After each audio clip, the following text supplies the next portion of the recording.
My mother's family used to hold a large celebration at my aunt's house.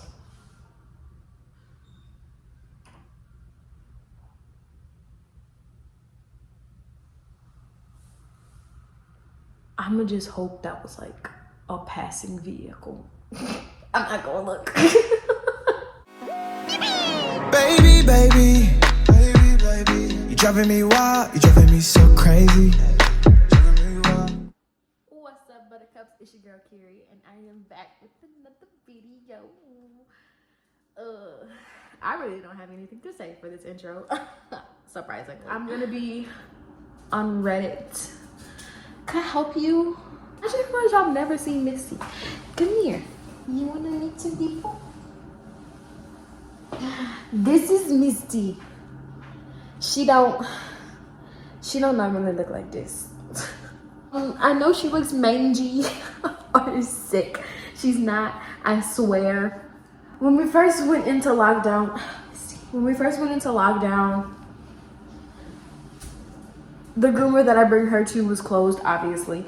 And so I couldn't get her groomed. And then her fur started getting really long and really matted and knotted. And so I asked my great aunt if she could groom her for me, because she used to groom one of our old dogs who unfortunately has passed away since. But she was like, yeah, I'll groom her, I got you. And I'm like, okay, cool. And then she shaved her. Bald. Nothing. Just Misty. Just nothing. No fur. And so her fur is growing back now, and it's growing back super patchy. So she does not have mange. She's not sickly. I just made a bad decision as a mother. Along with the theme of Misty's scary haircut, we gonna be reading some scary stories on Reddit, which is like one of my favorite things to do. And right now I'm currently alone. So what better thing to do than to scare myself? Let's get into it. Okay, so this is from LetsNotMeet.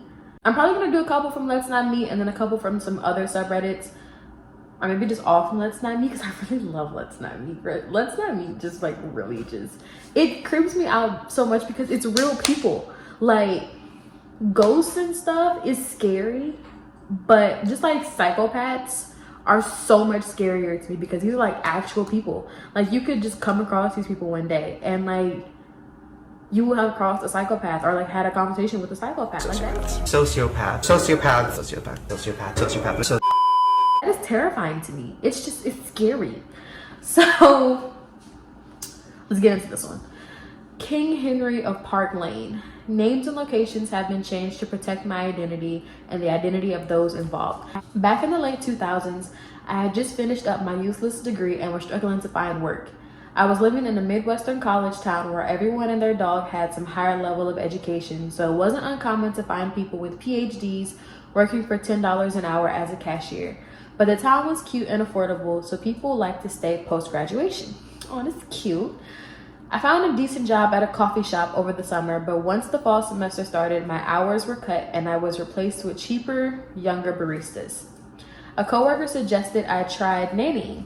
I wasn't particularly interested in working with kids, but she assured me it was good money, and so I decided to join a website for nannies and babysitters, and very quickly was contacted by a family. I met the parents for a quick interview and was hired fairly quickly. The pay was excellent and the hours were great. 8 a.m. to 4 p.m., so I had the evenings to myself and free weekends. Both parents were professors at the local university, and they had 2 children and were expecting their third very soon. Henry was 8 and Jane was 3. Both children were incredibly intelligent, Jane particularly so, and had the vocabulary of a much older child. I was primarily responsible for her since Henry spent most of the day in school. Jane was a very serious little girl. She could carry on very in-depth conversations, and I used to joke with her mom. She was like a 60-year-old trapped in a toddler's body. LOL, me. Henry was a beautiful kid. I'll give him that. He had thick, dark, curly hair, long eyelashes, piercing blue eyes, and dimples. He has the ability to be sweet, loving, and funny, but I quickly learned this was a skill set he only used when it benefited him.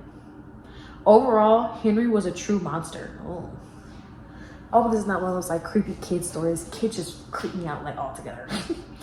I have an older brother and 2 younger brothers, so I'm familiar with sibling relationships and I know fighting is normal. Misty, cut that out.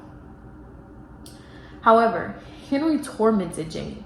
I've never seen a child get so much joy out of causing pain, fear, and discomfort to another human being.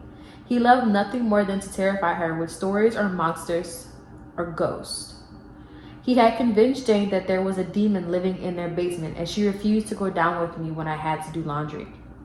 Over a couple of weeks, I had slowly got her to sit on the bottom step and play while I folded clothes so I could keep an eye on her.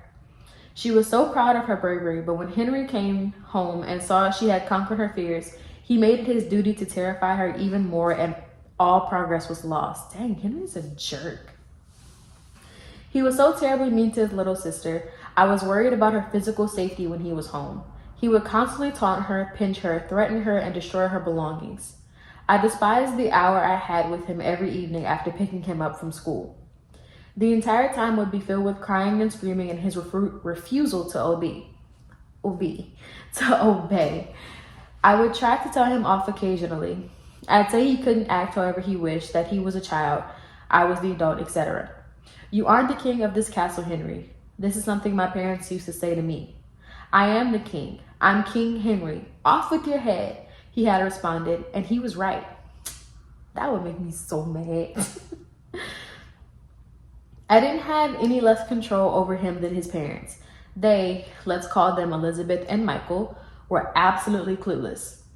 Dad was work obsessed and incredibly hands-off. Mom was a sweetheart, but also a doormat and allowed both kids to walk all over her. They had no discipline whatsoever, so a lot of Henry's behavior made sense. Why would he need to behave if no one ever made him? That is really true. I was shocked to watch how Henry treated his mother and how she allowed him to mock her, call her names, and act aggressively towards her. It wasn't unusual for him to tell her she looked ugly and needed to go change or put her hair down, and she'd go and do it. What the heck? He threatened to punch her stomach if she didn't do what he wanted. He'd pinch her in the back of her arms when she displeased him. She made excuse after excuse for his behavior, calling him exceptionally bright and bored and having a difficult time adjusting to her pregnancy. Child, if you don't pop Henry in his head, no ma'am, that would not fly. Pinching my mother don't even like when we try to tickle her. No ma'am. When the baby was born, things got even worse. Thankfully, he didn't attempt to hurt baby Peggy, but his aggression and violence toward his mother and Jane got so much worse. One afternoon, he found his mom sewing needles and tried to trick Jane into sitting on one. What the heck? When it didn't work, he stuck one right into her tiny arm. She screamed and I freaked out and removed it and called both parents ASAP. Elizabeth arrived home, concerned for Jane, and for the first time seemed at least frustrated by Henry's behavior. She attempted to scold him and he became more enraged. And he became so enraged, he started punching her in her newly postpartum stomach. Ow!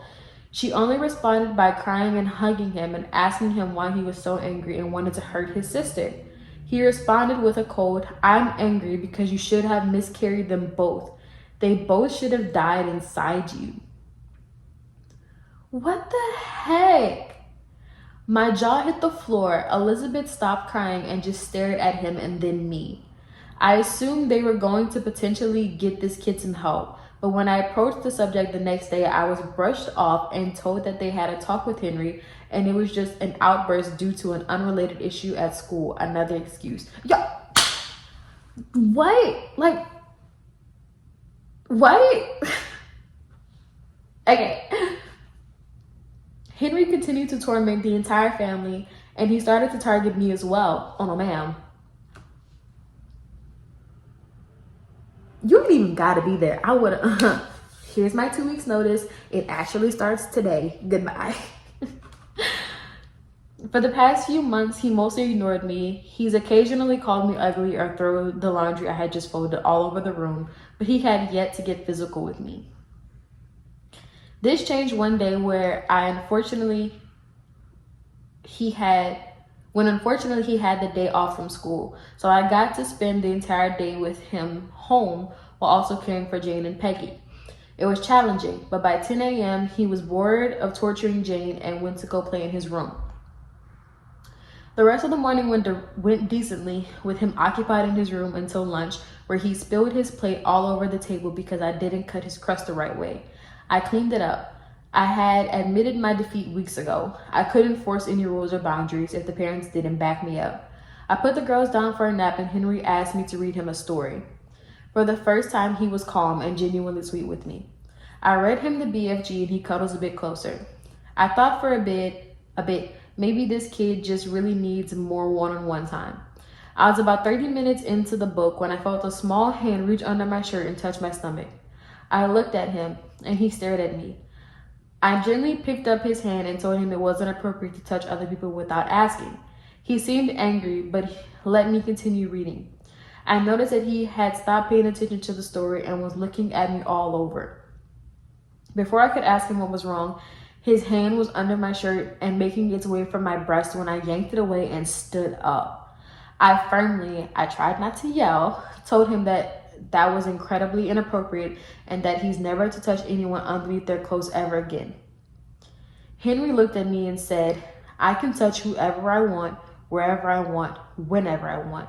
You can't stop me and no one can stop me. This is a child.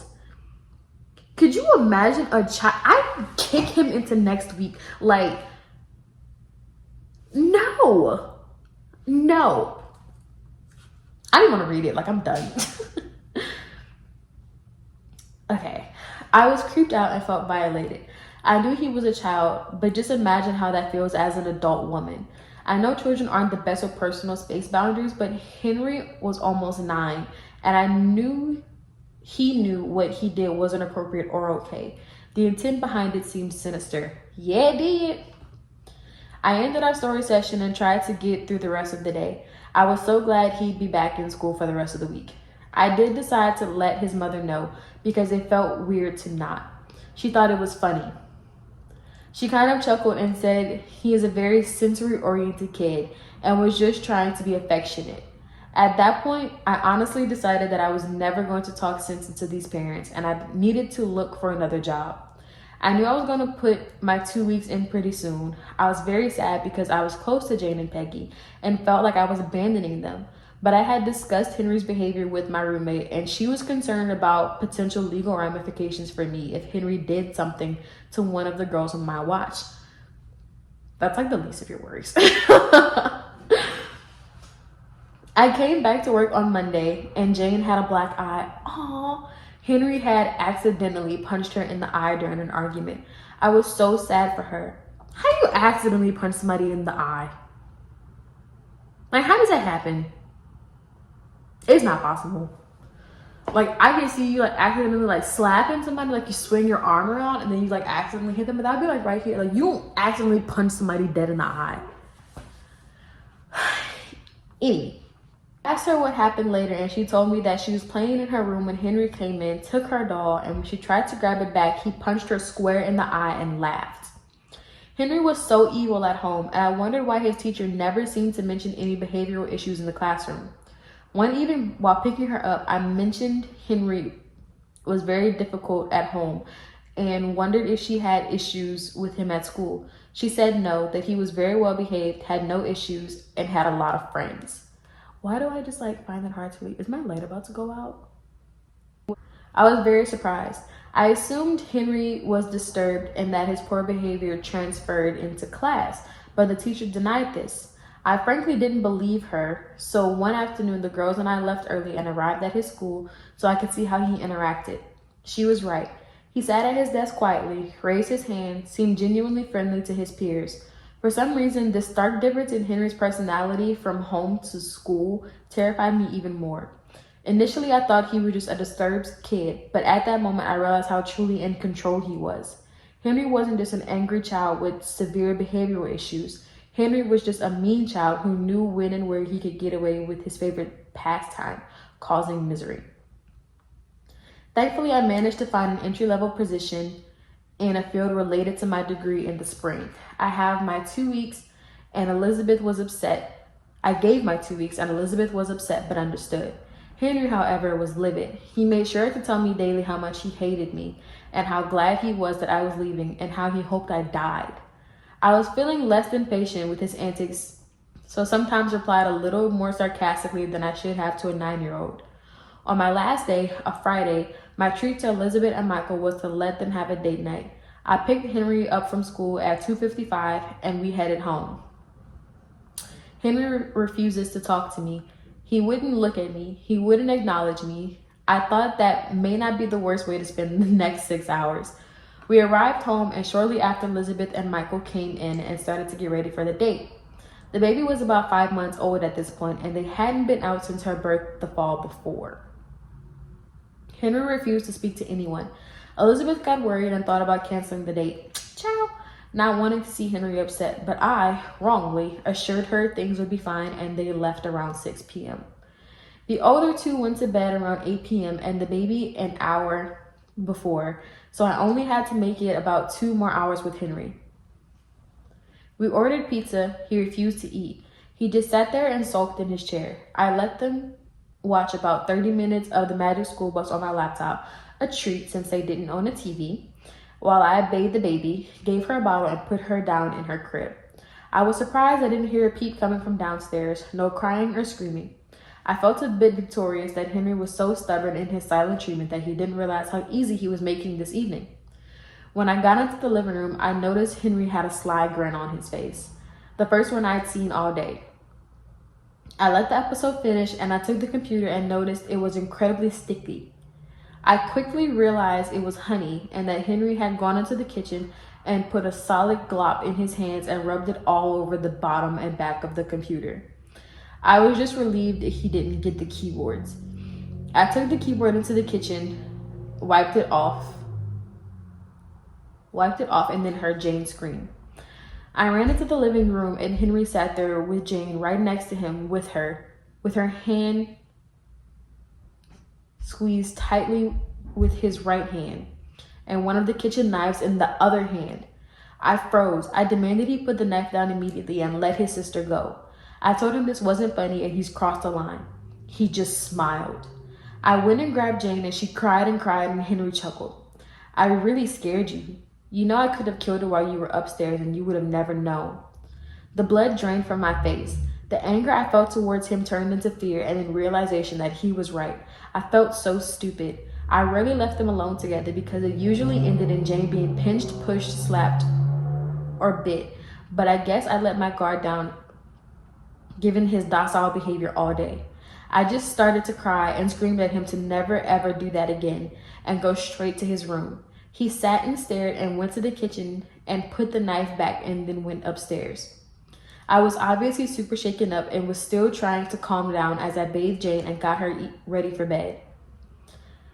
I told her I was sorry and asked if he had hurt her, and she said he had not. I was about as angry with myself as I was at him. I could see Henry in his room playing with his Hot Wheels set, and I told him he needed to have the lights out by 8:30 and that he could tuck himself in. He stared at me and shut the door to his room, and I prayed that it would be the last time I saw him for the night. I got Jane into bed and was reading her a story when I heard the door creak. I got up and it looked as if he had cracked the door, but the lights were off. I continued reading until I suddenly heard Peggy start to gently cry, but she sounded close. I sprung up and outside the doorframe I could see Henry holding the baby over the banister. I couldn't even scream. I never moved so fast in my life. I got to Peggy and grabbed her and just ran back into Janie's room. I shut the door and shouted at Henry, asking him why he would do this, which was a stupid question. I knew why, to torment me, to make me realize how easily he could access his younger sisters and potentially hurt them. Henry could have dropped Peggy, and he could have hurt Jane with that knife, but he didn't, and I don't think that was ever his intention. He just wanted to let me know I wasn't doing my job nearly as well as I thought, and that in the end, he was always the one in control. It took a while to calm down myself and the girls and get them to sleep. It was close to 9 by the time I left their bedrooms and saw that Henry was still up in his room reading on his bed.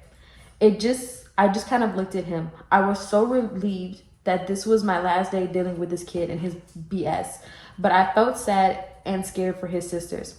I told him it was time for bed and that I was going to tell his parents about what had happened. He didn't respond. I turned out the lights and then I heard him call my name. You can tell them, but it's a waste of your time. You're just lucky. You're really lucky. I can do what I want. I can hurt who I want. I can touch who I want. You are all really lucky. I just shut his door and left. Elizabeth and Michael came home a little later than expected and paid me.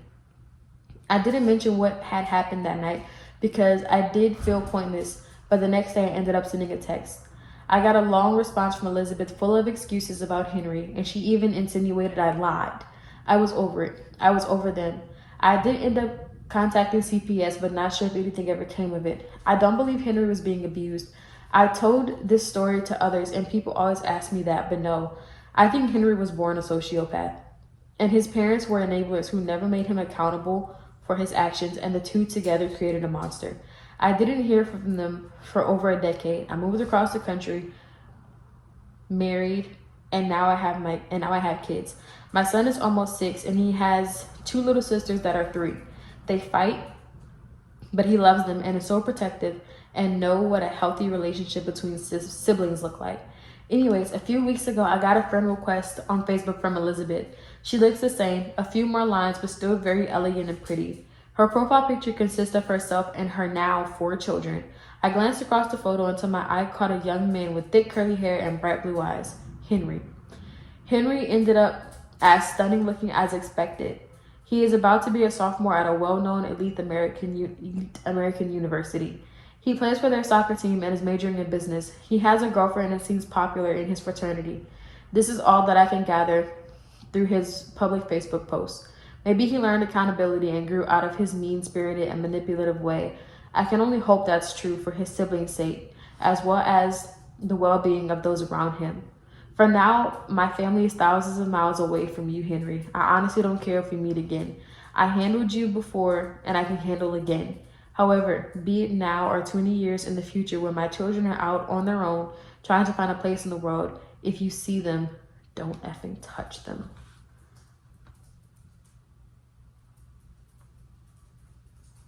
Okay. Honestly, how? Like, how do you deal with that? What do you do? Because like me, I would just quit.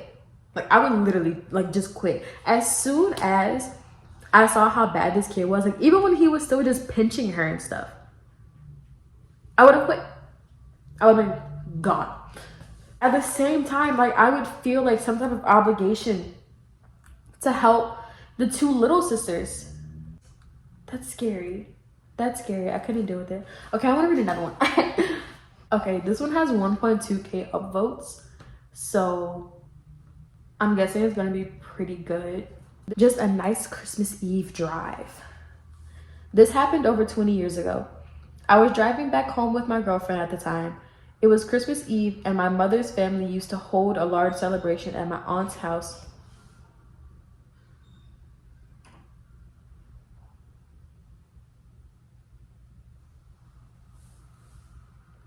I'ma just hope that was like a passing vehicle. I'm not gonna look. I was driving back home with my girlfriend at the time. It was Christmas Eve and my mother's family used to hold a large celebration at my aunt's house in Estacada, whatever. This was my girlfriend's first time meeting with my extended family, but she got on quite well with them. We spent the majority of the afternoon and evening talking, playing poker, opening presents, and drinking an assortment of adult beverages. My girlfriend had been quite inebriated by the time we had to leave, therefore I'd be driving us home. See? Safe driving. Don't drink and drive. It was around 11 p.m. or so. I was driving my girlfriend's car along Highway 211. Now this stretch of road is surrounded by farms and dense patches of forest, and parts of it are unlit. Ooh.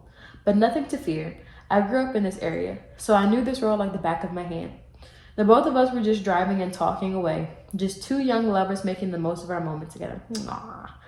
There is a portion of the highway that descends down an enormous hill before crossing Deep Creek.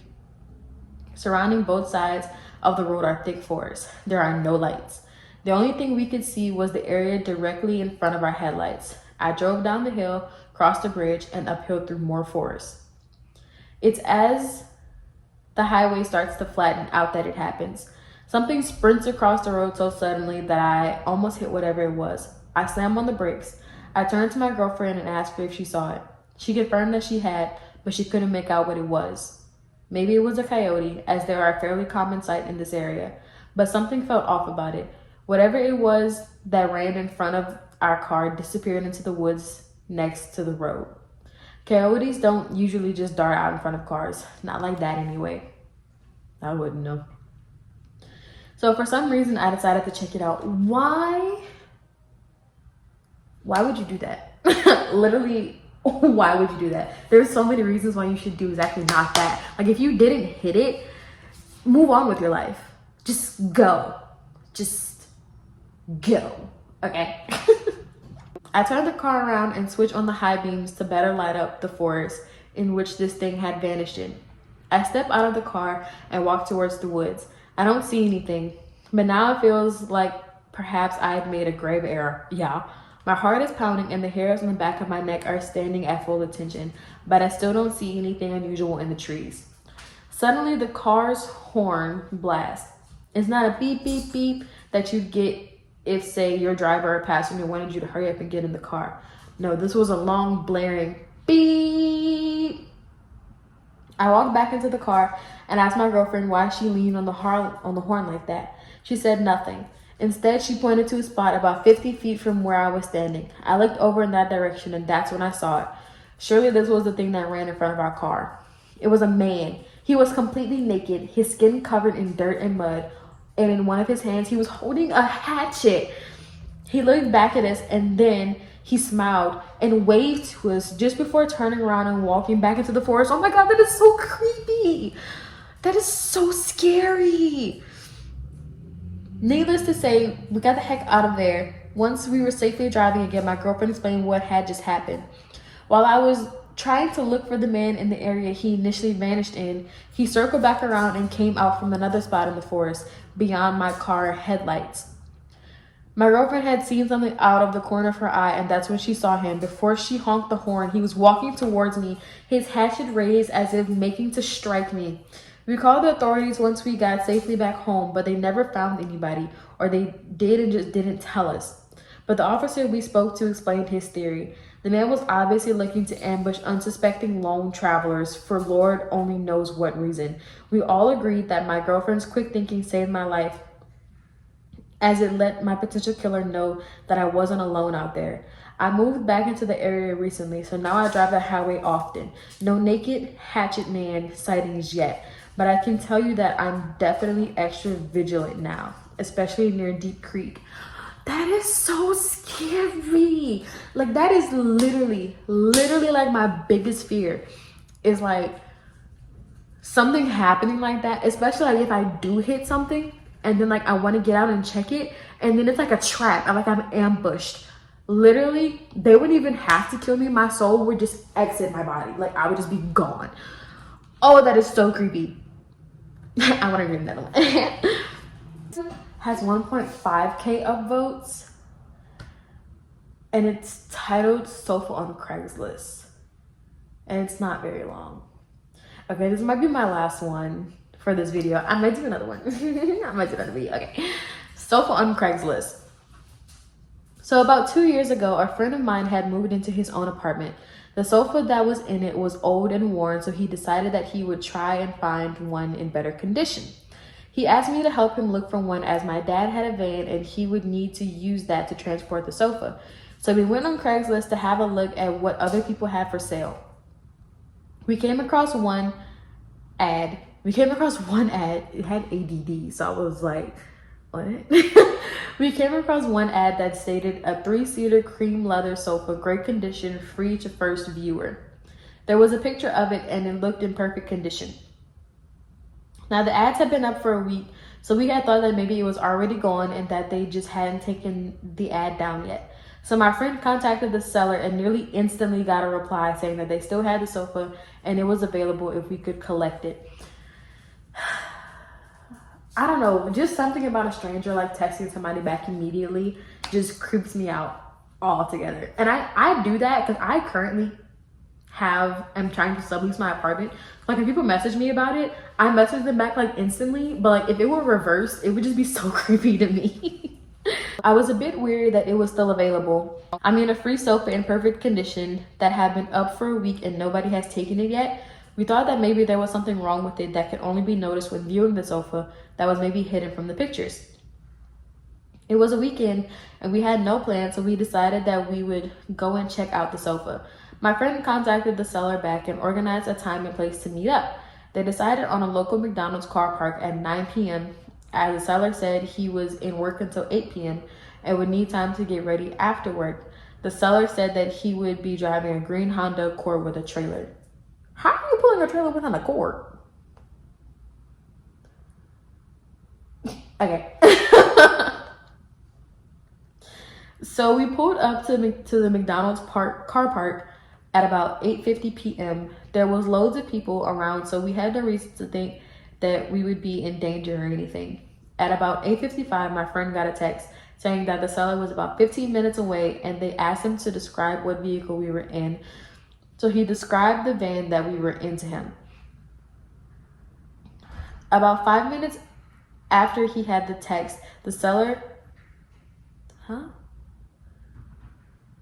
I read that backwards.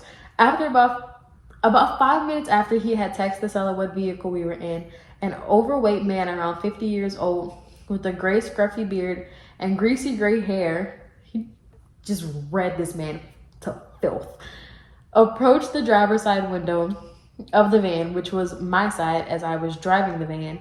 He was wearing a plain white t-shirt with what looked like food stains all over it, with black jeans with holes torn in them, and dried mud stains all over them, along with a pair of black steel-toe cap boots also covered in dried mud. Man, you like really got a good look at this man. If that were me, I would be like, he was a man. He knocked on my window, so I rolled it down a bit. "You boys here for the sofa?" he said in a gravely voice. It sounded like he needed to cough but couldn't get it out. This person is he is dragging this man. Like, if he is a killer and he didn't kill you then, he's definitely gonna come back and kill you now because you just came for his life. "Okay, you boys here for the sofa?" I said to him. "Rob's car has broken down just down the road and his phone battery has died. I was with him and I walked up to get you guys. He's with the car waiting for AA, but you can come down and collect the sofa off of him." Me and my friend looked at each other, unsure of what to think. "Can I get in the van and we'll go back to Rob together?" the guy asked. "How far down the road is he?" I asked before he replied, "Not too far, but I need to show you where to go." "No, you don't. Tell me. You walked here, you can walk back. Good night. See you there." At this stage, my friend pretended to get a phone call. "Hello? Yes? Aw, no way, really? We'll be right there," he said before pretending to hang up his phone. He looked at me and said, "We gotta go. My dad needs us to help him with his flat tire." I nodded, knowing that it was a fake call for us to get the heck away from this creepy guy. "We have gotta go now, but we will contact you tomorrow about the sofa." The guy just stared at us as I rolled up my window and started to drive away. Me and my friend looked at each other. That was creepy. I got bad vibes off of that guy. My friend said, "Definitely," I replied to him. We decided to drive around the back of the car park to see if we could find out if the guy was up to something or not. We could see him standing in the same spot where we left him, and he was on the phone. He put his phone down about 2 minutes after, and about 2 minutes after that, a car pulled up with 3 men in it, and he got in. My friend's phone started ringing, and it was the number of Rob, the guy who was supposedly giving away the sofa. Now, I can't read. He answered, "Hey, can you meet tomorrow and I can hold on to the sofa for you until then?" As he was on the phone, I noticed one of the men in the car that had collected the creepy guy was also on the phone. My friend told Rob that he would contact him tomorrow, that he was busy and couldn't talk right now. At the same time that my friend hung up the phone, the guy who was in the car also finished his phone call. At this point, I explained that to my friend that there probably was no car that had broken down and that creepy guy was trying to lure us somewhere so as the guys in the car could do God knows what to us. We drove home and my friend blocked the number of Rob and we never heard from them again. We reported the ad and it was removed the next day. I don't like that. I'm telling y'all, Let's Not Meet creeps me out so much more than like anything else, because this is, it's just like people are literally just like crazy and evil, and I hate that. I hate that so much. I hate knowing that there's people out there like this. So it freaks me out. I want to do another one of these. If you guys want to see me do another one of these, maybe reading different stuff, you could do like scary TikToks or whatever, let me know in the comments. I hope you guys enjoy. Please feel free to like, comment, and subscribe. Also turn on the notification bell so that you can be notified when I do post. Also follow my Instagram, my Twitter, and I will see y'all next time. Bye. Baby, baby, baby, baby, you're driving me wild, you're driving me so crazy.